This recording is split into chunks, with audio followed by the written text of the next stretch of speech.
தமிழ் சுடர் பார்வையாளர்களுக்கு வணக்கம். இன்றைக்கி நம்ம வசந்த பாரதி ஐயா கிட்ட பேச போகிறோம். வணக்கம் ஐயா. சார், கொஞ்சம் வருஷமாக ஐஏஎஸ் எக்ஸாம் கிளியர் பண்ணுறவங்க வந்து டாக்டர்ஸாகவும் இன்ஜினியர்ஸாகவும் இருக்காங்க. அவங்களுக்கு வந்து அங்கே போதுமான வேலைவாய்ப்பு கிடைக்கலன்றதுனால வந்து ஐஏஎஸ் எக்ஸாம் எழுதுறாங்களா, இல்லை வந்து அவங்க ஐஏஎஸ் எக்ஸாம்ஸ் எழுதுறதுக்கு வந்து என்ன நோக்கம்னு கொஞ்சம் சொல்கிறீங்களா? ஆமாம், நீங்கள் நல்ல கேள்வி கேட்டீங்க. நீங்கள் அதாவது இன்றைய கால ஸ்டூடெண்ட்ஸ், இந்த கால மாணவர்கள் வந்து ரொம்ப தெளிவாக இருக்கிறாங்க. அது ஒன்றும் இது கிடையாது. அது இன்றைக்கு வந்து பார்த்தீங்கன்னா எல்லாருக்குமே மொபைல் இருக்கு. மொபைல் இருக்கிறதுனால அவங்க ஈஸியாக வந்து ஆக்சஸ் பண்ண முடியுது. அவங்களுடைய எதிர்காலத்தை குறித்து பேச முடியுது. அவங்களால அது அவங்களுடைய ஈஸியா எல்லாமே பார்க்கலாம். உலகமே கைக்குள்ள இருக்கிறதுனால அவங்க ஈஸியாக தங்களுடைய எதிர்காலத்தை பத்தி அவங்க சிந்திக்க ஆரம்பிக்கிறாங்க. முதல்ல மாதிரி இல்லாம சிந்திக்க ஆரம்பிக்கிறாங்க. அதனால சிந்திக்கிறது எந்த ட்ராக்ல போறாங்கன்னு நம்ம கொஞ்சம் அது கொஞ்சம் அனலைஸ் பண்ண வேண்டியிருக்கு. இப்போ ஏன்னா இப்போ ஐஏஎஸ் கலெக்டர் ஆகணும்னு சொல்றாங்க. எல்லாருக்குமே பாத்தீங்கன்னா நீங்க சொல்ற மாதிரியே ஸ்கூல்ல படிக்கிற பசங்க எல்லாருமே 8ஆம் 10ஆம் படிக்கிற பசங்க எல்லாருமே சும்மா வாத்தியார் கேட்கும்போது நீ என்ன விரும்ப சொல்லும்போது, சார் நான் கலெக்டர் ஆகணும், எடுத்தோடனே கலெக்டர் தான் சொல்லுவாங்க. யாருமே இன்ஜினியர் டாக்டர் பைலட் சொல்ல மாட்டாங்க. முதல்ல எடுத்தோடனே கலெக்டர் ஆகணும். அது காலகாலமா நம்ம நாட்டுல இருந்து வருகிற ஒரு லட்சியம். அது அந்த அளவுக்கு ஒரு கௌரவமான ஒரு பதவி இந்தியாவிலேயே அந்த ஐஏஎஸ்ன்றது பாத்தீங்கன்னா இன்னைக்கு வரைக்கும் அதை மிஞ்சுற மாதிரி பதவி எதுவும் இல்லை. எல்லாருமே நீ பேச நீ பெரிய கலெக்டரா அப்படிதான் கிண்டல் பண்ணி கேட்பாங்க. அந்த மாதிரி ஒரு உயர்வான பதவி தான். இந்த கலெக்டர் பதவிக்கு யாரெல்லாம் வராங்கன்றதை நம்ம கொஞ்சம் இப்போ நம்ம யோசித்து பார்க்கும்போது என்னன்னா, இப்போ முதல்ல பாத்தீங்கன்னா 80ல இதுக்கு இந்த ஐஏஎஸ் என்கிற இந்த படிப்புக்கு பரீட்சை எப்படின்னா சென்ட்ரல் கவர்மெண்ட்ல ஒரு பரீட்சை தேர்வாணையம் ஒண்ணு இருக்கு. அதாவது யூபிஎஸ்சின்னு சொல்லுவாங்க, யூனியன் பப்ளிக் சர்வீஸ் கமிஷன் சொல்லுவாங்க. அதுதான் ஆல் இந்தியா முழுக்க இந்த பரீட்சை நடத்துறது அது வருஷம் முழுக்க வருஷத்துக்கு ஒரு முறை அந்த பிப்ரவரி மார்ச்ல அந்த அனௌன்ஸ்மெண்ட் வரும். ஜூன்ல பிரிலிமினரி எக்ஸாம் சொல்லுவோம். 3 ஸ்டேஜ் இருக்கு. பிரிலிமினரி எக்ஸாம், அப்புறம் மெயின் எக்ஸாம், லாஸ்ட் இன்டர்வியூ. இது எல்லாத்தையுமே நீங்க ஒவ்வொன்னா பாஸ் பண்ணிட்டு வரணும். நீங்க அதுதான் மெத்தட். அதுல பாத்தீங்கன்னா முதல்ல நீங்க ரேங்கை பொறுத்து அந்த போஸ்டிங் அமையும். ஃபர்ஸ்ட் ஐஎஃப்எஸ் சொல்லுவாங்க, இந்தியன் ஃபாரின் சர்வீஸ் சொல்லிட்டு. அது ரொம்ப டேலண்டா ரொம்ப மார்க் நம்பர் 1 இருக்கும். ஐஎஃப்எஸ் ஃபாரின் சர்வீஸ், வெளிநாட்டு தூதர்களா போவாங்க. அதுக்கடுத்து இந்தியன் அட்மினிஸ்ட்ரேட்டிவ் சர்வீஸ் ஐஏஎஸ். ரெண்டாவது ஐஏஎஸ் தான் கலெக்டர் ஆகிறது. அடுத்து ஐபிஎஸ் இந்தியன் போலீஸ் சர்வீஸ். அது போலீஸ் எஸ்பி ஆகிறது, அந்த மாதிரி டிஜிபி லெவல் இப்படி போல வந்தது. அடுத்து IRS Indian revenue service, income tax டிபார்ட்மெண்ட்டுக்கு நீங்க அசிஸ்டன்ட் கமிஷனர் அந்த மாதிரி போறது. அது மாதிரி ஒவ்வொரு சர்வீஸாக அப்புறம் ஐஐஏ சொல்லுவாங்க. இந்தியன் அக்கௌண்ட்ஸ் ஆடிட் சர்வீஸ் அதே மாதிரி போயிட்டே இருக்கும். ஒரு சில குரூப் பி சர்வீஸ் சொல்லுவாங்க. அது பாண்டிச்சேரி அது போல யூனியன் டெரிட்டரிக்கு அங்க அதிகாரியை போறது. அது மாதிரி ஒரு சர்வீஸ் இருக்கு. அது எல்லாருமே லட்சியமே பாத்தீங்கன்னா ஐஏஎஸ் ஆகணும்னு சொல்லிட்டு வீட்லயே சில பேர் சின்ன கொஞ்சம் நல்லா படிச்சவங்க, நல்ல ஒரு இது மாதிரி நல்ல ஒரு எஜுகேஷன் பேக்ரவுண்ட் பையன்ல சின்ன வயசுல இருந்தே சொல்லிக் கொடுத்து இன்ஸ்பிரேஷன் பண்ணி அவங்கள அது மாதிரி ஐஏஎஸ் கொண்டு வராங்க. நம்மள போல மிடில் கிளாஸ்ல பாத்தீங்கன்னா ஒரு குறிப்பிட்ட ஸ்டேஜ்ல தான் அதை பத்திய உணர்வு வரும். நம்மளுக்கு வரும்போது தான் நம்ம அதை நோக்கி நம்ம பயணத்தை நம்ம ஆரம்பிப்போம். இப்போ இதுல பாத்தீங்கன்னா 80ல பாத்தீங்கன்னா 80 90ல பாத்தீங்கன்னா மேக்சிமம் இந்த ஹிஸ்டரி பேக்ரவுண்ட் சொல்லுவாங்க. அந்த ஹிஸ்டரி, எக்கனாமிக்ஸ், ஹியூமானிட்டிஸ் சொல்லுவாங்க. அந்த ஹிஸ்டரி, எக்கனாமிக்ஸ், பிஎஸ்சி படிச்சவங்க தான் அந்த பரீட்சையில பரீட்சை எழுதுனாங்க. ப்ரிலிமினரி எக்ஸாம், மெயின் எக்ஸாம் எழுதுனாங்க. அது அப்பெல்லாம் பாத்தீங்கன்னா ப்ரிலிம்ஸ் எக்ஸாம் சொல்லுவாங்க. அந்த ப்ரிலிம்ஸ் ஒரு ஆப்ஷன்ல நம்ம சொந்த சப்ஜெக்ட், இன்னொன்று ஜிஎஸ் இருக்கும். அது 2 எழுதுது. அப்புறமா மெயின் எக்ஸாம் 2 ஆப்ஷன் நீங்க செலக்ட் பண்ணணும். அப்புறம் ஜிஎஸ் இருக்கும். அப்புறம் எஸ்ஏ காம்படிஷன் அந்த மாதிரி இருக்கும். எஸ்ஏ ஒண்ணு எழுதணும் அந்த மாதிரி இருக்கும். அது அப்புறமா காலப்போக்கில் அதெல்லாம் மாறுது. அப்படி மாறும்போது 90ல இப்போ நான் அது மாதிரி ஒரு இப்போ எக்ஸாம் எழுதும்போது, நான் 90ல எக்ஸாம் எழுதும்போது அப்போ என் கூட இப்போ என்ஜினியர் ஒருத்தர், சிவில் இன்ஜினியர் ஒருத்தர் முடிச்சவர், அவரு எழுதினார். எழுதி அப்பதான் கொஞ்சம் கொஞ்சமா இன்ஜினியரிங் ஆளுங்க உள்ள வராங்க. அந்த 90ல இருந்தா இப்படி வரும்போது தான் இப்போ ஏதாவது 2000ல இருந்து இப்போ 2011ல இருந்து 2020 வரைக்கும் அதனுடைய அளவு அதிகமாகுது. ஃபுல்லா medical science, medical and engineering background உள்ளவங்க அதிகம் பேர் உள்ள எழுத வராங்க. இப்போ அந்த அதாவது டெக்கான் கேலண்டர் ஒரு பத்திரிகையில இதை பற்றி ஒரு ஆர்டிகிள் பார்க்க முடிஞ்சது. அது ஆகஸ்ட் 23ல அவர் என்ன சொல்றாங்கன்னா, கிட்டத்தட்ட 70% மக்கள் அந்த சிவில் சர்வீஸ் ஆஸ்பிரண்ட் மெடிக்கலோ இன்ஜினியரிங் பேக்ரவுண்டோ உள்ளவங்களா இருக்கிறாங்க சொல்லி சொல்றாங்க. அது 10 கிட்டத்தட்ட அந்த 10 வருஷத்துல ஒரு 10,679 பேர் செலக்ட் ஆயிருக்காங்க அந்த சிவில் சர்வீஸ்ல. அதுல பாத்தீங்கன்னா கிட்டத்தட்ட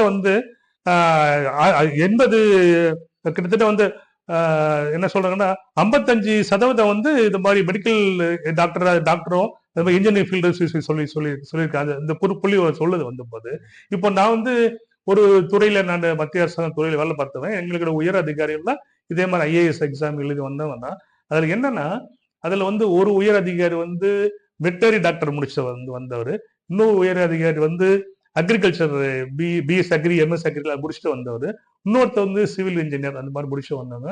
அவங்க வந்து இந்த மாதிரி வந்து இந்த ஒரு பதவியில் வந்து இருக்கிறாங்க வந்தது. இதை பத்தி நாங்க அது மாதிரி நானே ஒரு அனலைஸ் பண்ணும்போது இவர்கள் எதுக்கு இது மாதிரி வந்து வேற ஒரு ஃபீல்டு இவங்களுடைய இயல்பாவே படிச்சது வேற ஃபீல்டுக்கு போயிட்டு எதுக்கு இவங்க இதுக்குள்ள ஒரு ஐஏஎஸ் வரணும் அந்த மாதிரி நான் வந்து கொஞ்சம் யோசித்து அது சம்பந்தமா கொஞ்சம் ஆன்லைன்ல நெட்ல எல்லாம் பார்க்கும்போது அதுல வந்து என்ன சொல்றாங்கன்னா இந்த ஒரு இதை பத்தி நம்ம மட்டும் பேசல, இது மத்திய அரசாங்கத்துடைய ஒரு பார்லிமெண்டரி கமிட்டி இருக்கு. கமிட்டியே வந்து அதை பத்தி அனலைஸ் பண்ணிருக்குது.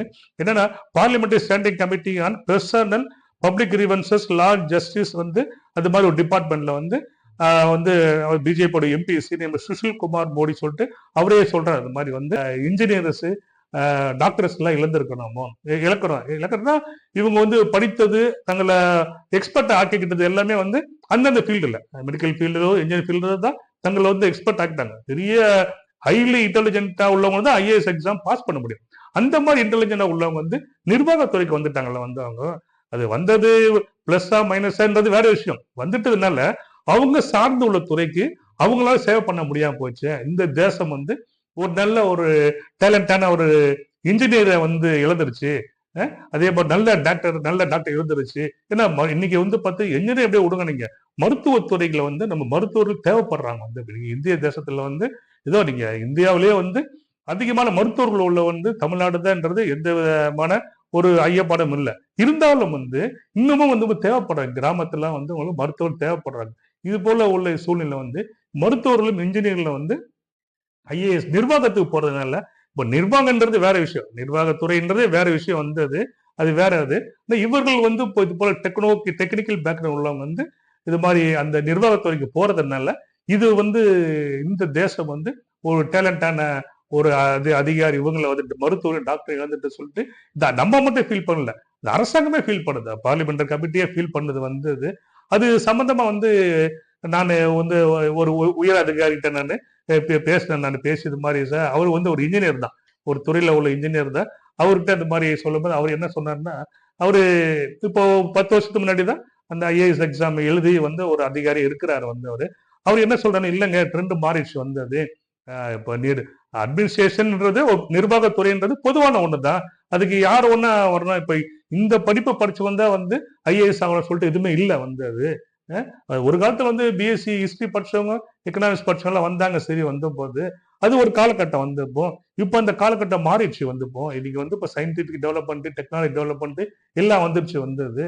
அதனால அவர்கள் வரது வந்து இந்த இந்திய தேசத்துக்கு நிர்வாகத்துறைக்கும் நல்லதுதான் சொல்றாரு. வந்து இப்படி என்னன்னு சொல்றாருன்னா ஒரு டாக்டரா எம்பிபிஎஸ் முடிச்ச ஒரு ஐஏஎஸ் எக்ஸாம் எழுதி ஒரு அதிகாரியா வந்து வராரு, ஐஏஎஸ் ஆஃபீஸா வராரு, ஒரு மருத்துவத்துறைக்கு வராரு. அப்படி வரும்போது அவர் படித்த அந்த மருத்துவ படிப்பு இருக்கு பார்த்தீங்களா, அது அவருக்கு யூஸ் ஆகுது. இப்போ வந்து இப்போ ஹிஸ்டரி எக்கனாமிக்ஸ் படிச்சவனுக்கு கொண்டு போயிட்டு ஒரு மெடிக்கல் டிபார்ட்மெண்ட்ல போட்டது வேற விஷயம், ஒரு டாக்டர் படிச்சவர் வந்து அந்த துறைக்கு வர்றதுன்ற வேற விஷயம் வந்து அது. அதே மாதிரி ஒரு இன்ஜினியரிங் முடிச்சவர் வந்து இப்போ பிடபிள்யூடிக்கு வராரு, பிடபிள்யூக்கு வந்து ஏதோ ஒரு செக்ரட்டரி அந்த மாதிரி வராரு. வரும்போது சிவில் இன்ஜினியர் முடிச்சு வரும்போது அவர் வந்து பாத்தீங்கன்னா அவர் தான் படிச்சிருக்க சிவில் இன்ஜினியர் கோர்ஸ் பார்த்தீங்கன்னா அது வந்து அதை பயன்படுத்துறாரு. பயன்படுத்தும் போது அந்த படிப்பு வந்து அவருக்கு பயன்படுது வந்தது. அதனால வந்து அது வந்து நீங்க வரக்கூடாதுன்னு சொல்ல முடியாது வந்தது. அது மட்டும் இல்லாம சிவில் சர்வீஸ் எக்ஸாம்லயே அப்போ வந்து இப்போ ட்ரெண்ட் மாறுச்சுன்னு சொல்றாரு. வந்து இப்போ அது 2000ல இருந்து நம்ம இப்போ அங்கங்க தமிழ்நாடு முழுக்க இன்ஜினியரிங் இந்தியா முழுக்கமே இன்ஜினியரிங் காலேஜ் திறந்து விட்டாங்க. தமிழ்நாடு அதிகமா இன்ஜினியரிங் திறந்து விட்டாச்சு. எவ்வளவு பேர் இன்ஜினியரா வராங்க. இன்ஜினியர் வரவங்க எல்லாம் வந்து எல்லாமே வந்து இப்போ நம்மளே அதை கொஞ்சம் சொல்றது கஷ்டமா தான் இருக்குது.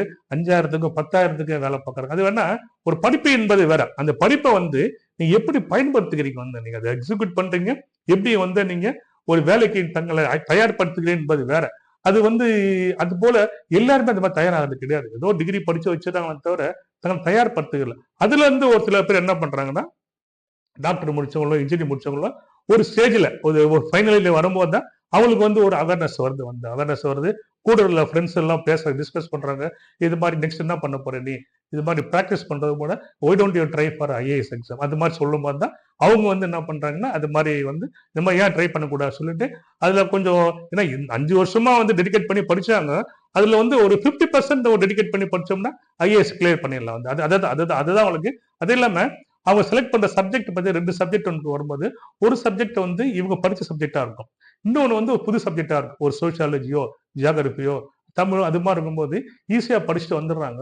அது இல்லாம இவங்களை போல டெக்னோகிராட்ஸ் டெக்னிக்கல் பேக்ரவுண்ட்ல வந்து வந்து அரசாங்கம் எதிர்பார்க்குது வந்து ஒரு பிஏ நம்ம பிஏபிஎஸ் குறை சொல்ல நம்ம இன்னைக்கு ட்ரெண்ட் மாறிடுச்சு. டெக்னாலஜி டெவலப்மெண்ட் சயின்டிபிக் டெவலப்மெண்ட் வரும்போது பிஏபிஎஸ்சி படிச்சவங்களால சில விஷயத்துல வந்து உள்ளுக்குள்ள டிராவல் பண்ண முடியாது. ஒரு இப்போ நீங்க சாதாரண ஒரு இன்ஜினியரிங் படிச்சு வரவன் டைம் ஸ்பெண்ட் பண்ணி படிக்கிறது என்பது வேற, அது வேற. ஒரு பிஏபிஎஸ்சி படிக்கிறது வேற. பிஏபிஎஸ்சி உள்ளத 4 இதை படிச்சுட்டு நம்ம எழுதிட்டு போயிடலாம். ஆனா டெக்னிக்கல் சப்ஜெக்ட் அந்த மாதிரி கிடையாது வந்து. அதுக்கு ஸ்ட்ரெயின் பண்ணணும், எவ்வளவு வந்து ஒர்க் அவுட் பண்ணணும், டிராயிங் போடணும், அதெல்லாம் இருக்கு வந்து.